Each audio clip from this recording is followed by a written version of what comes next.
अस्सलामुअलैकुम। उम्मीद है आप लोग खैरियत से होंगे। और आज मैं आप लोगों को ये बताना चाहता हूँ कि जो ज़ोहर की 4 सुन्नतें हैं वो तहज्जुद की नमाज़ के बराबर हैं। तहज्जुद की नमाज़ की एक अपनी फ़ज़ीलत और बरकत है जिसका कोई मुकाबला नहीं है, लेकिन ज़ोहर की 4 सुन्नतें जो हम फ़र्ज़ों से पहले पढ़ते हैं वो सवाब के एतबार से तहज्जुद की नमाज़ के बराबर हैं। इस पर मैं आपको एक हदीस पढ़कर सुनाता हूँ। हज़रत अब्दुर्रहमान बिन अब्दुल्ला फ़रमाते हैं कि मैं हज़रत उमर बिन ख़त्ताब रज़ी अल्लाह ताला अन्हो की खिदमत में हाज़िर हुआ। वो ज़ोहर से पहले नमाज़ पढ़ रहे थे। मैंने पूछा, ये कौन सी नमाज़ है?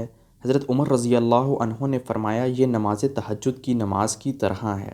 हज़रत असवद, हज़रत मर्रा और हज़रत मसरूक रहिमहुल्लाह ताला कहते हैं कि हज़रत अब्दुल्ला रज़ी अल्लाह ताला अन्हो ने फ़रमाया, दिन की नमाज़ों में से सिर्फ़ ज़ोहर की नमाज़ से पहले की 4 रकातें रात की तहज्जुद के बराबर हैं, और दिन की तमाम नमाज़ों पर इन 4 रकतों को ऐसी फ़जीलत है जैसे नमाज बाजमात को अकेले की नमाज़ पर।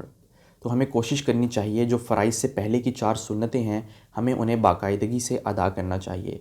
तो मैं आपसे अगली वीडियो में मिलूँगा, तब तक के लिए अल्लाह हाफ़िज़ और अपना ख़्याल रखिएगा।